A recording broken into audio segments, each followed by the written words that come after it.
Existence will lose meaning and savor except we understand the foundation. What necessitated existence itself. If it is not known, the breath on our nostrils will count for nothing. You will just find yourself in an envelope called time, and you will live according to the dictates of your senses until you depart from this side of the divine and you journey into dimensions where the concentration of God is higher, where time no longer holds sway, where your emotions no longer count, and then you begin to interact with reality and reality alone. That is when you will realize that life sustained a meaning that was deeper than what you felt and where you lived.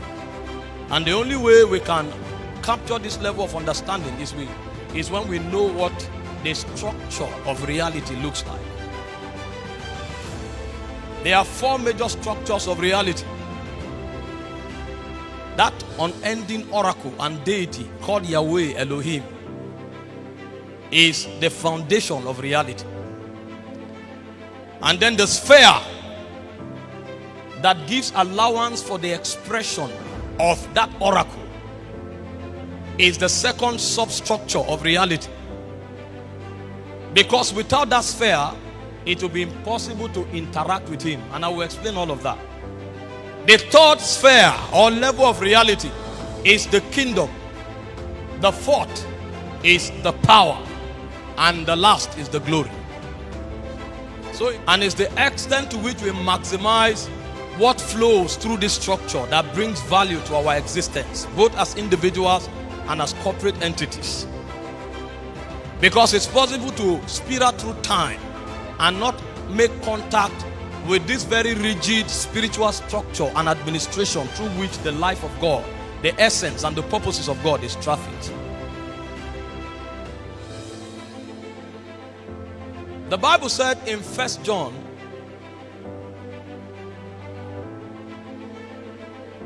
chapter 1 from verse 5 that God is light. Say, this then is the message, the testimony that we have received from him, that God is light and in him is no darkness.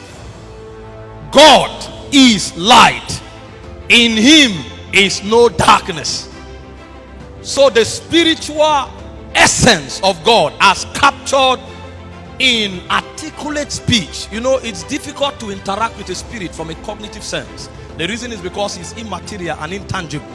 But by all means, if you want to make sense out of the realities of God, one of the commodities, one of the infrastructures that can give idea and expression to that intangible and immaterial reality that cannot be captured cognitively is what the apostle was trying to make reference to. He said light. And light is energy. Light is vibration. Light is intangible expression of energy. And he said God is light. Just in case you are able to interface this being, you know, oh my God, help us. He said God is light. And when Paul came, Paul added some texture to that revelation.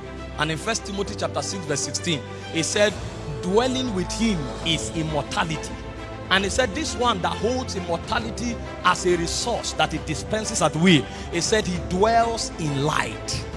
So God is light and God dwells in light. What it means is that there was no frame of reference to capture the essence of God. So God did not live in anything or anywhere. God lives in himself. It is impossible to host this oracle. The reason is because the energy level where he operates, you can't stand there. So he told Moses, no man can see me and live. I live in myself. The only way I can be safe is to tabernacle within myself. If I come out of myself, I am a consuming fire. It is impossible for creation to appear before this unending energy and dimension that flows from my belly. So even in heaven, the measure of God that comes into heaven, the angels can't relate with him. That's why they say holy. Because when we checked, it is impossible to approach you. So if you study scriptures cognitively, you will discover that God doesn't live in heaven.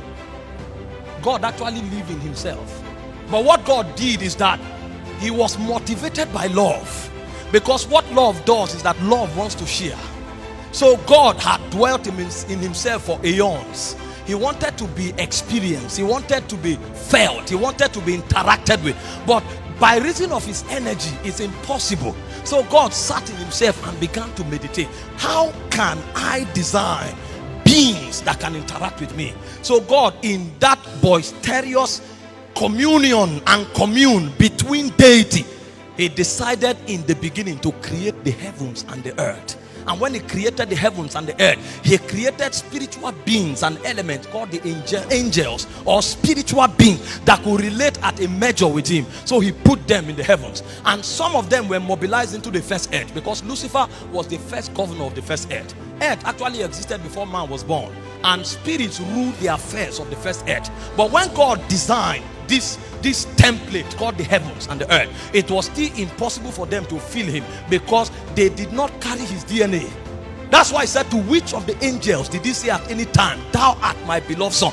None of them carried his DNA. So he created them out of tangible dimensions and intangible dimension. And from intangible dimension, he incorporated his wisdom and allowed them to experience him. But that was not enough, because they were not part of him. They desired to be like him. That was why Lucifer wanted to be like the Most High, because he was not made of God. He was not made of the substance of God. And God felt that vacuum, that void was still there. And so long as that void was there, it was impossible to satisfy the yearnings and the promptings of God. So God came back into himself again after the Luciferious rebellion, and he began to mingle from himself. No time had not been created, so we don't know how long God contemplated within himself. But when the communion went on, it went on for long. And the Father spoke to the Logos, and the Logos spoke to the Spirit, and the Spirit spoke to the Father. And this communion and this vibration continued for ageless aeon, until God couldn't bear the energy anymore, and he busted, let us make man. So man was actually an offspring of koinonia. Man is an offspring of the communion and the commune that existed between the Father, the Logos, and the Spirit. Let us make man, because God wanted to put that intangible substance in a dimension that could interact with him, so he could feel himself from outside himself. That deity cannot be approached. Let us make man. And he created the vessel from the dust of the ground, and he breathed into him. Because what he was looking for, if love can ever be expressed, then there must be a context, there must be a dimension. That was why he created the man, to put himself inside the man so he could mingle with the man. Now when we talk about the church is actually not a system. The church is an organism that can host God, so that the mystery of love and oneness can be expressed. So the church is the vessel that deity dwells in. So the moment that context was found, the heartbeat of the Father could be satisfied. So in the cool of the day, the voice of God came walking in the garden. What he came to do in the garden was to be mingled with, because Adam was not hearing God. Adam was interacting, communing, and intercoursing with God. Because when Adam ran away from the presence, he still heard the voice of God. So what God comes to do in the morning was to enter into the church, so that there can be intercourse. The church was actually a place of intercourse. It was a place where man could interact with the divine. The church is an organism that had the DNA of God, and when God shows up, God can mingle with himself. That was the idea, because God wanted to achieve the mystery of oneness. So it's a migration from God to a context that can host God, so that koinonia can take place. But there is a governing policy that rules this koinonia. Koinonia is the heaviest molecule of existence. Ministry is rubbish unless there's koinonia. You have no ministry, because it's an overflow of that intercourse that exists between you and God. What we call ministry is not preaching, it's not building a system. What we call ministry is the ability of contacting Yahweh, and when you show up, you become an avalanche through which Yahweh flows through you. So you can be preaching, but you are not in ministry, because you can't give expression to Yahweh. Somebody else could be on the street selling akara, but that akara he's selling, if he says good evening, Yahweh flows out of him. So that woman selling akara is more into ministry than a bishop.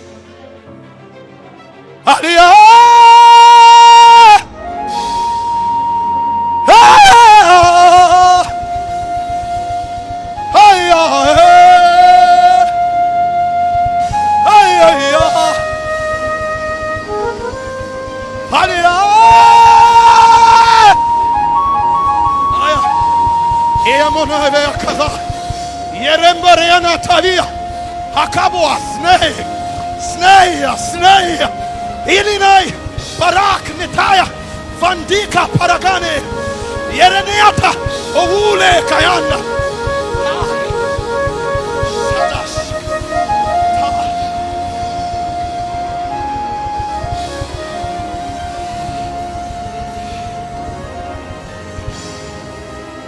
The building is not a church. The gathering is not a church. The people are not a church until they can contact God and express Him. The church is an organism. Be it an individual, a people, or a system, an organism that can contact God and express Him. This is what we are here to do. So if you studied after God created the heavens and the earth, that communion could not take place. So what God did was to enter into Zion, and He downloaded what was in Zion and brought it into time. It's called Eden. He said, Lucifer, you were in Eden from the day of their creation. Ezekiel 28 verse 17. You were in Eden. You walked to and fro in the midst of the coals of fire until iniquity was found in you, and you were cast as profane from the mountains of God. Eden is not what God created in time. Eden is what God downloaded from heaven. And the moment Eden was created, the man had a context where he could relate with God.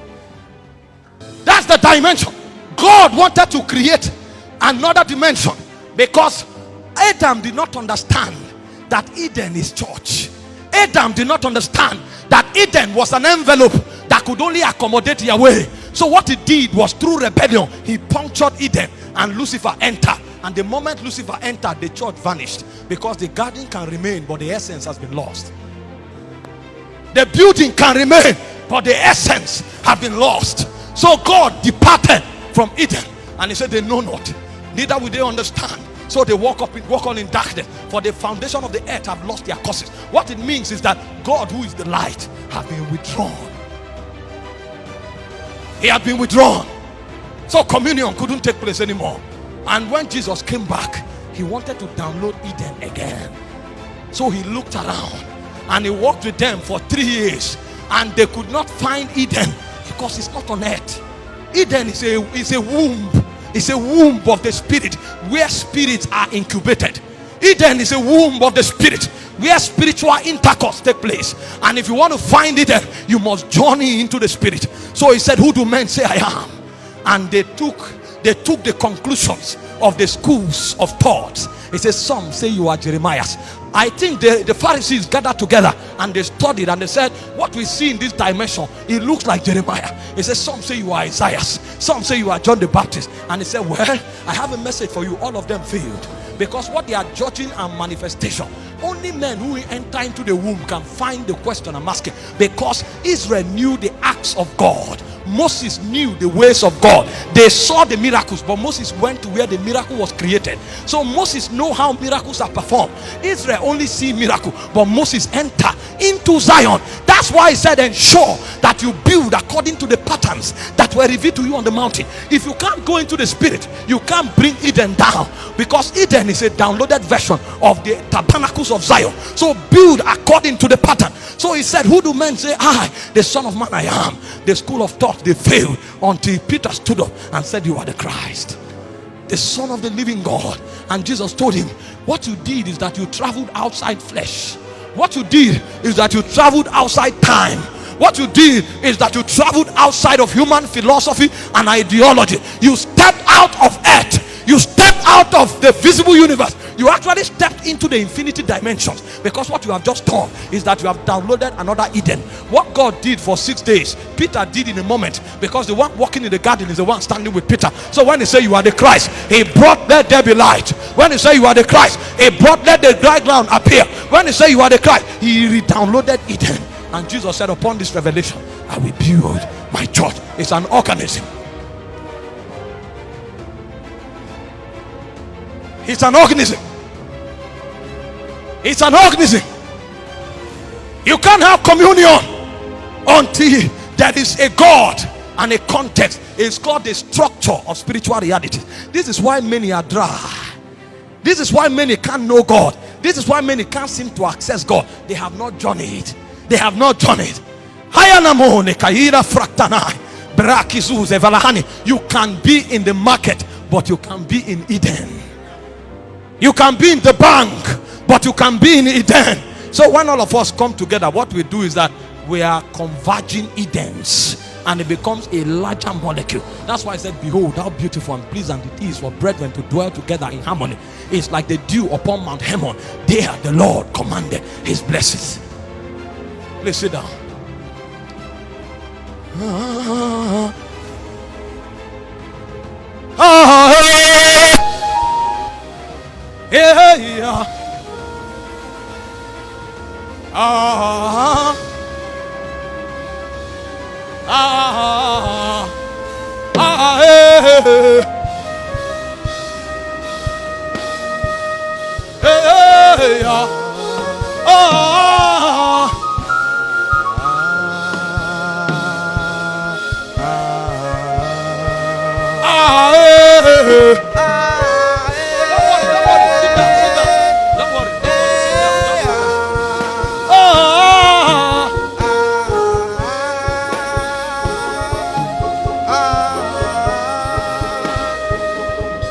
Karina Vuna Sivakida, Berania Vunele Sevanias, Berekila Bondre Kavayanda Dibar, Ladianda Sibak, Salanda Fayanda Subaya, Omeleri and the Power, Omaya, Aliyah.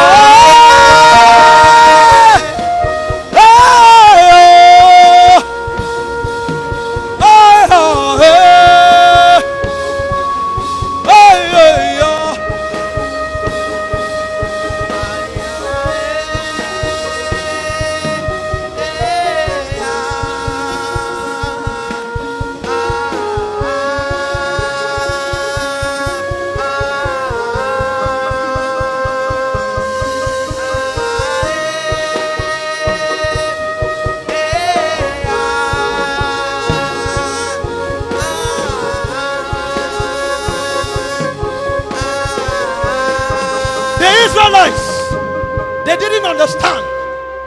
He said, go tell Pharaoh, Exodus chapter 8 verse 1, let my people go that they may worship me in the wilderness. And they thought it was about running away from captivity. And when they came to the wilderness, the Shekinah appeared upon the mountain, and it was dark. And he said the Israelites should come, and they ran back. Because they did not understand that the Eden is not about the building. The Eden is about that envelope that comes out from Zion.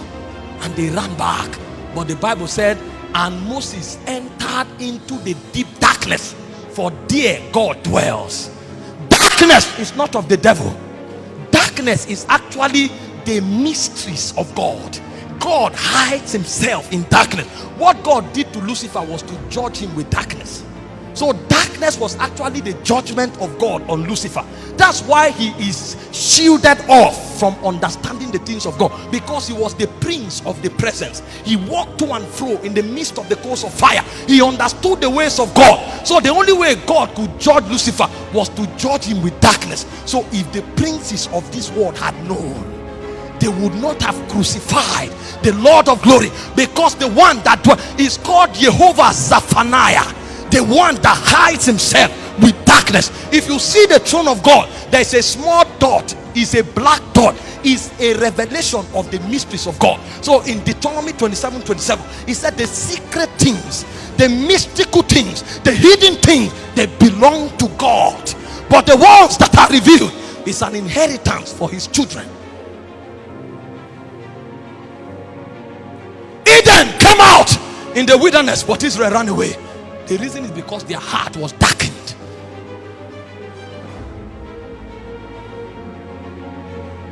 But the only way we can live in Eden is by the kingdom, by the power, and by the glory.